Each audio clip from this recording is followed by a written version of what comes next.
Hello students, secondary school channel पर आपका स्वागत है। आज का जो टॉपिक है NCERT class 10 chapter 1 real number. किस बुक से? एनसीईआरटी बुक से। जैसा मैंने कहा था कि हमारा कॉन्सेप्ट जो भी होगा एनसीईआरटी बुक से होगा, जिसका पार्ट 4 है, यानी कि कॉन्सेप्ट का 3 वीडियो इसका पहले ही बनाया जा चुका है। आज हमारा कॉन्सेप्ट का चौथा पार्ट है। पिछले वीडियो में भी मैंने कहा था कि मैं छोटा छोटा वीडियो बनाता हूँ, और छोटे से मतलब नहीं है, मतलब है कि वीडियो जो है मैं ऐसा बनाता हूँ कि एक कॉन्सेप्ट का एक वीडियो, ताकि आपको क्लियर समझ में आए, कॉन्सेप्ट एक दूसरे में मिक्स ना हो जाए। तो आज का हमारा कॉन्सेप्ट है थ्योरम जो लिखा हुआ है, late p be a prime number if a p divides a square then p divides a, where divides a also, where a is a positive integer। यानी कि अगर p मान लिया जाए एक अभाज्य संख्या है, प्राइम नंबर अभाज्य संख्या, मैंने बताया था हिंदी वाले स्टूडेंट्स के लिए प्राइम को क्या कहते हैं? अभाज्य। अभाज्य के मतलब क्या हो गया? 2, 3, 5, 7, 11, ये सब अभाज्य संख्याएं हैं, प्राइम नंबर से। तो अगर a एक अभाज्य संख्या है और p a स्क्वायर को डिवाइड करता है, तो p a को भी डिवाइड करेगा, जहां a एक पॉजिटिव इंटीजर है। a कहने का मतलब यहाँ जो जब भी कोई अभाज्य संख्या किसी संख्या को डिवाइड करे, यानी a को डिवाइड कर p डिवाइड कर रहा है a स्क्वायर को, कहने का मतलब a है कि कंपोजिट होगा। कंपोजिट को ही 6 को ही डिवाइड कर सकता है प्राइम नंबर। अगर प्राइम नंबर को प्राइम नंबर डिवाइड करे तो एक के अलावे और कुछ भी नहीं लाया जा सकता है, ठीक है। तो जब भी डिवाइड करेगा तब ये कंपोजिट नंबर की तरह कंपोजिट नंबर मैंने लिया। तो क्या है कि a is equal to P1 into P2 into P3 से लेकर Pn तक ये लिखा है मैंने। तो इसमें ऐसा नहीं कुछ घबराने वाली बात है, देख के लोग इसको समझ जाते हैं क्या लिख रहे हैं वैसा, तो ऐसा कुछ नहीं है। देखिए मैंने क्या लिखा है, 30 is equal to 2 into 3 into 5। अब है कि इसमें 3 ही टर्म है, तो इसको आराम से P1 into P2 into P3 लिख रहे हैं। P1 P2 P3 लिखने का मतलब है कि तीनों डिफरेंट हो, और कोई बात नहीं। इसको A है तो A तो नहीं स्टार्ट कर सकते, लेकिन B C D से लेकर के ऐसा लिख सकते हैं, या B1 C1 B1 B2 B3 से लेकर Bn तक। कहने का मतलब ये 30 है तो 3 टर्म हो गया। मान लिया जाए कि अगर कोई लंबा सा टर्म रहता तो उसका पूरा लंबा जाता, यानी कि इस रूप में होता। ये मैंने मल्टीप्लाई किया, समझिए कि एक प्राइम नंबर है, सब एक दूसरे से मल्टीप्लाई किया हुआ, जैसा कि ये मल्टीप्लाई किया हुआ है। और a स्क्वायर यानी कि इसी को स्क्वायर करना है, तो समझ लीजिए कि 30 इक्वल टू जब 2 इंटू 3 इंटू 5 है, तो सभी को 2 को भी एक बार और मल्टीप्लाई कर देना है, 3 को भी एक बार और मल्टीप्लाई कर देना है, 5 को भी एक बार और मल्टीप्लाई कर देना है। यही बताया हुआ है कि अगर p, इसमें से कोई भी p है, कोई भी p हो सकता है, अगर p डिवाइड करता है 30 को, ठीक है ना, तो p डिवाइड करेगा 30 स्क्वायर को भी। इसको a मान लीजिए और इसको p मान लीजिए। यहाँ a स्क्वायर है और यहाँ से p है। क्या क्वेश्चन दिया हुआ? If p divides a square, अगर ये p जो है a स्क्वायर को डिवाइड करता है, then p divides a also, यानी कि p जो है a को डिवाइड करेगा। यही थ्योरम है, इसमें कुछ विशेष नहीं है कि प्राइम नंबर जो है ना, इफ p भी ए प्राइम नंबर, तो p तो हमारा प्राइम नंबर है, तो अगर ये a स्क्वायर को यानी इस संख्या को डिवाइड कर रहा है, तो ये a को भी डिवाइड करेगा। अब इसी का इस्तेमाल, ये थ्योरम मैंने इसलिए बताया कि इसका इस्तेमाल √2 को हम लोग इरेशनल प्रूफ करने में करेंगे। √2 और √3 और जो भी हो सब इरेशनल को इरेशनल प्रूफ करेंगे। जैसा कि मैंने बताया था क्लास 9 में कि √2 इरेशनल प्रूफ किया जा चुका है, √3 इरेशनल प्रूफ किया जा चुका है, मगर कैसे किया जा चुका है ये क्लास 9 में पढ़ना नहीं था, ये क्लास 10 में पढ़ना है। तो वही आज का हमारा कॉन्सेप्ट है जिसमें थ्योरम मैंने ये बता दिया। अब मैं बताता हूँ कि वो कैसे होता है।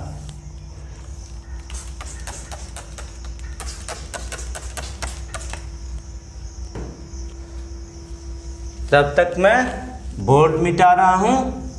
जब तक मैं बोर्ड मिटा रहा हूँ तब तक आप लोग कोशिश करें, लाइक करें, सब्सक्राइब करें मेरे चैनल को और शेयर करें, ताकि आपके जैसे विद्यार्थी मेरे वीडियो का लाभ ले सके। इसमें कोई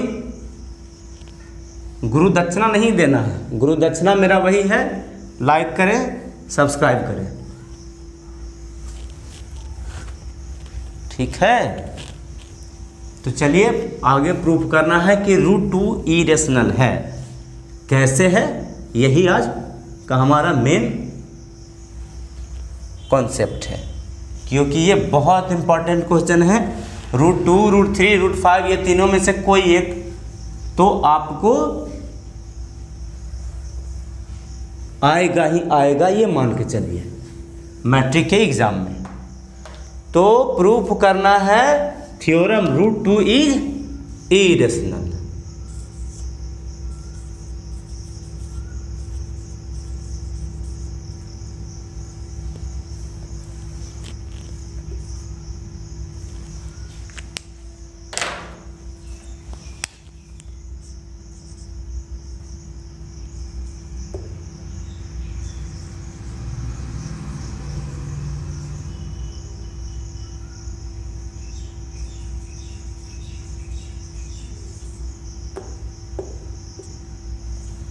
तो यही है कि √2 एक अपरिमेय संख्या है। तो कैसे है, इसको प्रूफ करने का तरीका ये है कि हम लोग इसको मान लेंगे कि ये परिमेय है, जो बाद में साबित हो जाएगा कि परिमेय नहीं है, इसलिए ये अपरिमेय है। डायरेक्टली इसको अपरिमेय नहीं हम लोग साबित करेंगे, बल्कि इसको हम लोग एज्यूम करेंगे कि ये एक रेशनल नंबर है। फिर लास्ट में आ जाएगा कि ये रेशनल नहीं है, तब रेशनल नहीं है तो इरेशनल तो होगा ही। वैसे भी हम लोग जानते हैं कि रियल नंबर जो होता है रेशनल और इरेशनल का क्या होता है, समूह होता है। यानी कि जब भी कोई रियल नंबर है उसमें एक रेशनल या इरेशनल तो होना ही है। तो जब ये रेशनल नहीं है तो ये इरेशनल होगा। अब कैसे होगा देखिए, let us assume to the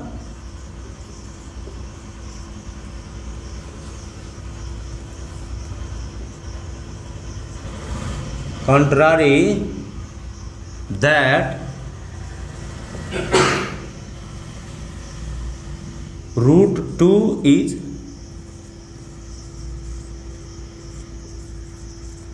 rational.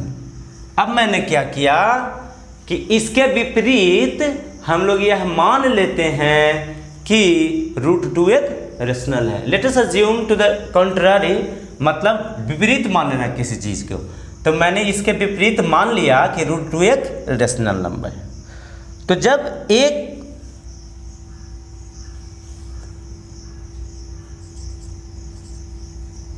यानी कि that is we find that P and Q such that √2 is equal to P by Q, where Q is not is equal to 0। जैसा कि मतलब कि ऐसा हम लोग को जब ये इसको रेशनल नंबर मान लिया तो P और Q एक ऐसा टर्म होगा कि √2 is equal to P by Q, where Q is not is equal to 0। जैसा कि रेशनल नंबर के डेफिनेशन में हमारा है कि कोई भी रेशनल P by Q के फॉर्म में रह सकता है। तो और जहाँ Q बराबर 0 नहीं होगा। एक चीज़ और, अब ऐसा भी तो हो सकता है, जैसे 6 एक रेशनल नंबर है तो इसको 12/2 भी तो लिख सकते हैं। तो ऐसा भी तो हो सकता है कि मान लीजिए ये को प्राइम ना हो, यानी कि कोई प्राइम ना हो, यानी एक दूसरे से कट जाए, है ना। तो अगर कोई आपको ये को प्राइम नहीं है, तब हम लोग मान लिया कि P and let P and Q have a common factor other than 1। यानी कि मान लिया जाए, मैंने मान लिया कि हो सकता है, मान लिया नहीं, हो भी सकता है कि कोई भी रेशनल नंबर इस रूप में भी रह सकता है। तो हो सकता है कि इसका कोई अति कॉमन फैक्टर एक के अलावे हो। तब हम लोग क्या करते हैं, divide by dividing P and Q by that common factor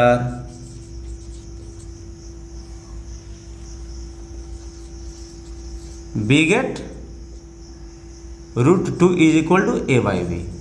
अब मैंने इसे यहाँ क्यों चेंज कर दिया, अब यहाँ देखेंगे कि मान लिया जाए इसको हमको साबित करना था, तो इसमें कॉमन फैक्टर है, तो कॉमन फैक्टर 2 है, तो दोनों को 2 से डिवाइड हम करेंगे ना, तो हमारा आंसर आ जाएगा 6/1, जो कि इससे बिल्कुल डिफरेंट है। इसी तरह से मैंने यहाँ लिखा कि P/Q था, और उसमें मान लीजिए कोई होगा कॉमन फैक्टर, तो कॉमन फैक्टर जो भी था उसे मैंने डिवाइड कर दिया और ले आया A/AB, वेयर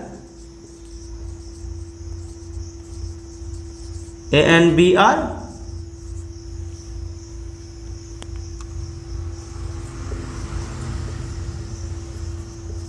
कोप्राइम्स। अब मैंने कोप्राइम्स क्या क्यों लिखा है, कोप्राइम्स आप जान लेंगे कि उस संख्या को कहते हैं जिसमें जैसे 2/3 कोप्राइम है। क्यों? क्योंकि इसमें 2 और 3 दोनों कोप्राइम है। क्यों? क्योंकि एक दूसरे में डिवाइड करने में एक के अलावे कोई भी कॉमन फैक्टर नहीं होगा। 4/9 है, ये भी कंपोजिट है, ये भी कंपोजिट है, मगर इन दोनों में एक के अलावे कोई भी कॉमन फैक्टर नहीं है। उसी तरह से मैंने लिखा है कि A और B है, जहां A और B में कोई भी एक कॉमन फैक्टर नहीं है। चलिए अब स्क्वायर करते हैं दोनों साइड का, इन दोनों साइड का। चलिए √2 इज इक्वल टू हम लोगों ने लाया A/B बाई स्क्वायरिंग, उतना मैंने लिखता हूँ, मैं सीधे सीधे स्क्वायर करता हूँ बाय स्क्वायरिंग बोथ साइड, ये लिख देता हूँ।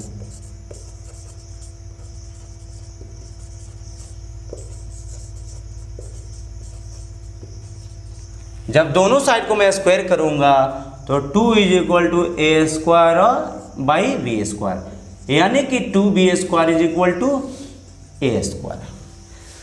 अब जब मैंने लाया 2B² A², यानी कि B² इज इक्वल टू लिखा जा सकता है A²/2।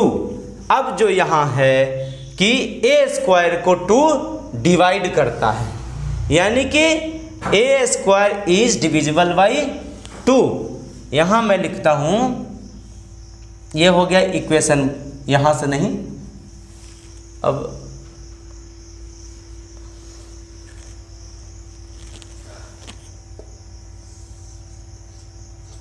A² is divisible by 2। अब जो मैंने पहले थ्योरम बताया था कि अगर A² डिविजिबल है P से, यानी कोई भी अभाज्य संख्या से, प्राइम नंबर से, तो A भी जो है A is also divisible by 2। ठीक है, यानी कि A भी जो है B से, अब ये स्टेप नीचे लिखाएगा, ठीक है। इसको इक्वेशन हम लोग 1 मानेंगे, क्योंकि बोर्ड में अब जगह नहीं है इसलिए मैं इसको नीचे नहीं लिख रहा हूँ, ज़्यादा नीचे हो सकता है आपको ना दिखे। अच्छा मैं देख लेता हूँ कहाँ तक आ रहा है बोर्ड। ठीक है, यहाँ तक आसानी से आ रहा है। तो चलिए इस पोर्शन को मैं यहाँ ले आया और लिखा कि ए स्क्वायर अगर 2 से डिविजिबल है, जैसा यहाँ दिखाया गया है। अब इसमें क्यों डिविजिबल है, इसमें ज़्यादा चिंता करने की बात नहीं है। जैसे कोई भी अगर संख्या 6 इज इक्वल टू मतलब 2 इंटू 3 इज इक्वल टू हम लोग 6 लिखते हैं, तो इससे ये जब भी 2 को मल्टीप्लाई करके 6 लगते हैं तो कोई भी इधर जाएगा तो वो तो डिविजिबल होगा ना। जैसे ये 2 से भी डिविजिबल होगा और 3 से भी डिविजिबल होगा। ठीक है, उसी तरह से यहाँ कोई भी संख्या जब नीचे जाएगा, जब ये दोनों का मल्टीप्लाई करके ए स्क्वायर आया है तो पक्का है कि 2 से ये डिविजिबल होगा। इसलिए ए भी पहला थ्योरम से कि जब ए स्क्वायर पी से डिविजिबल है तो ए भी पी से डिविजिबल होगा, यानी कि प्राइम नंबर से। ठीक है, तो ये 1 आया। अब हम लोग कह रहे हैं कि कोई भी नंबर अगर 2 से डिविजिबल हो, जैसे 6 2 से डिविजिबल हो, यानी कि 2 इंटू 3। अगर 8 2 से डिविजिबल हो तो 2 इंटू 4। 10 2 से डिविजिबल हो तो 2 इंटू 5। यानी कि मैं देख रहा हूं कि जब भी कोई संख्या 2 से डिविजिबल है तो यहाँ कोई न कोई संख्या है, यानी कोई न कोई इंटीजर है जो 2 इंटू है। उसी तरह से अगर a डिविजिबल है 2 से, जैसे ये डिविजिबल है 2, अगर ये हम मान लेते हैं यहाँ 2 से अगर a डिविजिबल है, जो कि है, चूंकि यहाँ दिख रहा है, तो यहाँ पे हम लिख सकते हैं 2 इंटू सी। हम 5 को गायब कर दें, यानी कि 5 कोई इंटीजर है, यानी कि हम लोग लिख सकते हैं a is equal to 2c where c is some integer या एनी इंटीजर।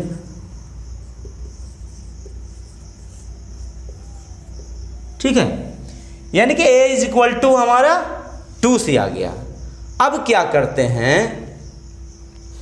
कि हम लोगों ने लाया था 2b square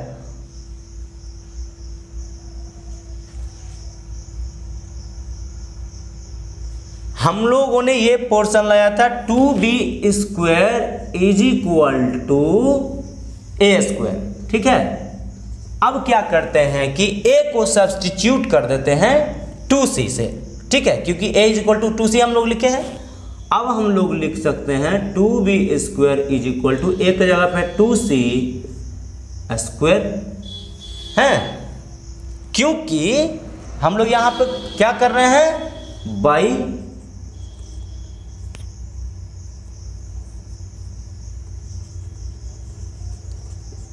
substituting a by 2c। 2c से मैंने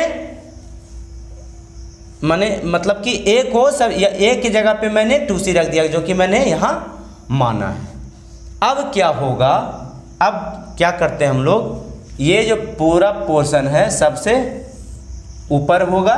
ठीक है, 1, फिर यहाँ से ये होगा, यानी कि 2% सब नीचे की ओर होगा। क्योंकि मेरे पास बहुत लंबा चौड़ा बोर्ड है, फिर भी उतना लंबा चौड़ा नहीं है जितना कि मैं बड़े बड़े अक्षरों में लिख के आपको एक ही बोर्ड में ऊपर से नीचे की ओर बता सकूँ। तो ये पहला पोर्शन है, फिर ये दूसरा पोर्शन है, और फिर यहाँ से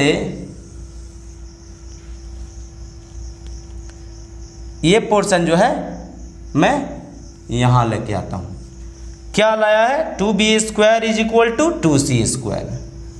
2b square is equal to 2c का होल स्क्वायर, यानी कि 2b square is equal to 4c square, यानी कि b square is equal to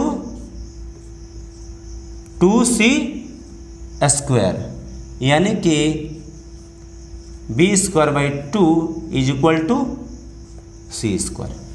अब हम यहाँ देखें, ठीक उसी प्रकार जिस प्रकार a स्क्वायर डिविजिबल था 2 से, यहाँ आ रहा है b स्क्वायर भी है डिविजिबल 2 से।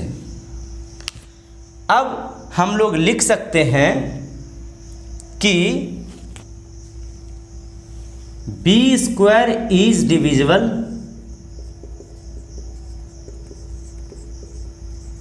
By 2, so B is also divisible by 2। ये हमारा हो गया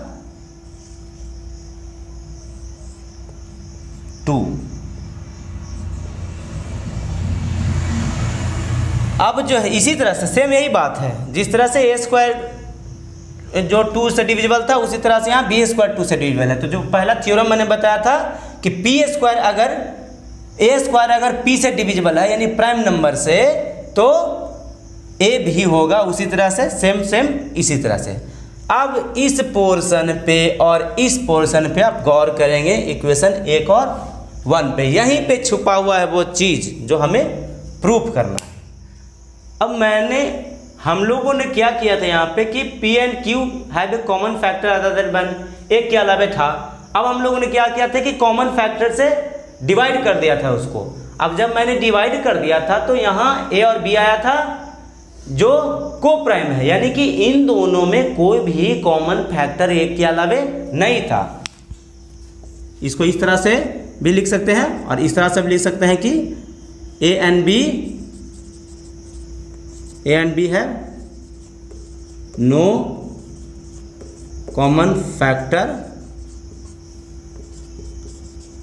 अदर देन 1, यानी कि A और B के पास जो है यहाँ पे कोई भी कॉमन फैक्टर नहीं है, क्योंकि मैंने कॉमन फैक्टर से पहले ये p/q था। अब कॉमन फैक्टर से जैसे पहले ये इस रूप में था 12/2 के रूप में, अब मैंने कॉमन फैक्टर से डिवाइड कर दिया इसको, तब आ गया 6 के रूप में। यानी कि इन दोनों में जो है कॉमन फैक्टर से जब मैंने डिवाइड कर दिया तो इन दोनों संख्याओं में कोई भी कॉमन फैक्टर एक के अलावा नहीं है। वही स्थिति यहाँ है कि p/q है यानी कि 12/2 है, इससे इसको कॉमन फैक्टर जो 2 था दोनों में मैंने डिवाइड करके यहाँ पे ले आया 6/1। कहाँ पे? यहाँ पे है ना, बस ये मैंने बताने के लिए लिखा। तो यहाँ पे कोई कॉमन फैक्टर नहीं बच रहा था, ठीक है। तो यहाँ पे जब कोई कॉमन फैक्टर नहीं बच रहा था, लेकिन ये जो यहाँ पर जो हमने लिखा है, यहाँ देखेंगे आप इस पोर्शन में a इज डिविजिबल बाई 2, ये पोर्शन भी डिविजिबल बाई 2 है और b इज डिविजिबल बाई 2। यही तो मैंने प्रूव किया इक्वेशन 1 से इक्वेशन 2 से। आप लोग देख सकते हैं कि a भी 2 से भी डिविजिबल है और b भी 2 से डिविजिबल है, जबकि मैंने यहाँ पहले ही लिख दिया है कि a and b have no common factor other than 1, यानी एक के अलावा इसमें कोई भी कॉमन फैक्टर नहीं है। जबकि इक्वेशन से पता चल रहा है इससे और इससे कि a और b दोनों का कॉमन फैक्टर 2 है, यानी एक के अलावा है। यानी कि ये जो हम लोग लिखे हैं वो गलत है, और ये चूंकि गलत है, ये गलत क्यों है? क्योंकि हमने √2 को रेशनल मान लिया है। अब जब √2 रेशनल नहीं है तब है क्या? रियल नंबर है, रेशनल नहीं है। जब रियल नंबर में रेशनल नहीं है तो क्या होगा? इरेशनल होगा। फिर से समझेंगे इसको। सबसे पहले हमने p/q माना, ठीक है। अब p/q में कॉमन फैक्टर अगर कोई हो तो कॉमन फैक्टर से काट के a/b मान लिया। जब कॉमन फैक्टर से इसको डिवाइड करके a/b मान लिया तो a और b के पास कोई कॉमन फैक्टर एक के अलावा नहीं है। जबकि मैंने इक्वेशन 1 में और इक्वेशन 2 से, इक्वेशन 1 और 2 से मैंने दिखाया कि a और b में एक के अलावा कॉमन फैक्टर 2 है। अब इक्वेशन 1 और 2 से जब इसमें एक के अलावा दोनों का कॉमन फैक्टर 2 है तो ये कहाँ से रह गया? को प्राइम। अब ऐसा गलती क्यों हुआ? तो देखिए ऐसा गलती क्यों हुआ, इसको मैं मिटा रहा हूँ। इसको बढ़िया से आप लोग देख लेंगे कि ये स्टेप नीचे यहाँ जाएगा, उससे सबसे नीचे ये स्टेप जाएगा। ये स्टेप हमारा 3 है, ठीक है। अब जो लास्ट स्टेप है वो मैं लिख देता हूँ। क्यों हुआ ये, वही देखिए क्यों हुआ। पहले तो मैं लिखता हूँ this contradicts that a and that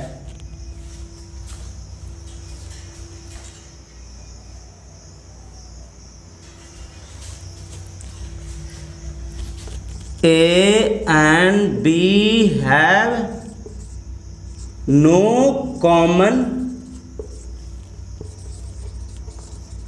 factor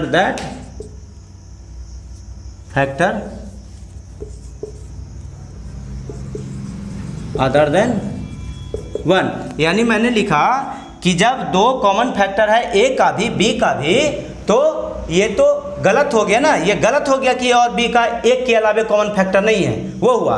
अब जो लास्ट पोर्शन लिखाएगा, this contradiction arises because of our incorrect assumption that root 2 is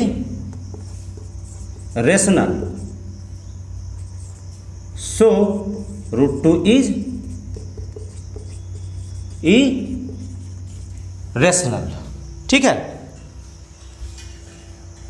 हाँ, तो एक बार मैं फिर से रिवाइज कर देता हूं। सबसे पहले मैं रूट 2 को मैंने क्या मान लिया कि रेशनल है। अब चूंकि रेशनल है तो पी वाई क्यू के फॉर्म में रहेगा, जहां क्यू इक्वल टू 0 नहीं है। अब मैंने ये भी मान लिया कि इसमें एक के अलावा कॉमन फैक्टर कोई है, उस कॉमन फैक्टर को मैंने इसमें से भी डिवाइड किया, इसमें से भी डिवाइड किया।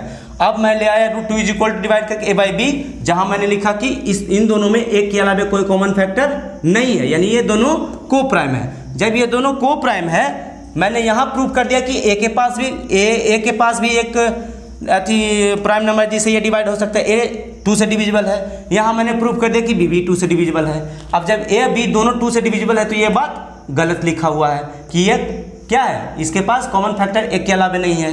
अब इसी पोर्शन से आगे मैंने क्या लिखा, ये क्यों हुआ, ये क्यों हुआ, दिस कॉन्ट्रडिक्ट्स दैट, यानी ये जो है मना करता है हमको लिखने से कि यह गलत साबित करता है कि ये दोनों पॉइंट इक्वेशन 1 और 2 कि ए और बी के पास कॉमन फैक्टर एक के अलावा नहीं है, क्योंकि ये प्रूव कर रहा है कि है। अब ऐसा क्यों हुआ, दिस कॉन्ट्राडिक्शन अराइजेज, यानी ये जो विरोधाभास है, यानी जो हम लोग लिखा है वो गलत क्यों हुआ, because of our incorrect assumption, हम लोगों ने ये गलत मान लिया था कि ये क्या है, रेशनल है। अब जब हमने रेशनल मान लिया था ये कि रेशनल है, जब ये गलत हो गया और हम लोग रियल नंबर पढ़ रहे हैं और रियल नंबर में 2 ही नंबर होते हैं, रेशनल और इरेशनल। जब रेशनल नहीं है तो रूट 2 क्या है, इरेशनल है। बस यही प्रूफ करना था। आज के वीडियो में इतना ही, और ये बहुत तगड़ा कंटेंट है, ये बार बार पूछा जाता है। रूट 2, रूट 3, रूट 5 सबको इसी तरह से प्रूफ करना है, और बाकी कुछ विशेष नहीं है। और जो डिफरेंट टाइप का है, जैसे 2 माइनस रूट 3, इसको कैसे प्रूफ करेंगे इरेशनल, वो मैं अगले वीडियो में बताऊंगा, अगले कॉन्सेप्ट में। आज के पार्ट 4 कॉन्सेप्ट में इतना ही। आशा करता हूं कि आपको कंटेंट पसंद आएगा। वीडियो को 1 से 2 बार ज़रूर देखेंगे, शेयर करेंगे, लाइक करेंगे, यही मेरी गुरुदक्षिणा होगी। और मैं फिर से एक बार बता देता हूं कि ये पहला, सबसे ऊपर ये लिखा जाएगा, ये पहला स्टेप, उसके नीचे ये, उसके नीचे ये, और सबसे नीचे वो, यानी कि यहाँ पर 3 है और यहाँ पे 4 है। कहने का मतलब ये 3, 4 लिखना नहीं है, नीचे की ओर है। चूंकि बोर्ड मेरे पास उतना लंबा चौड़ा नहीं है, इसलिए मैंने ये इस तरह से बताया है। धन्यवाद, गुड बाय।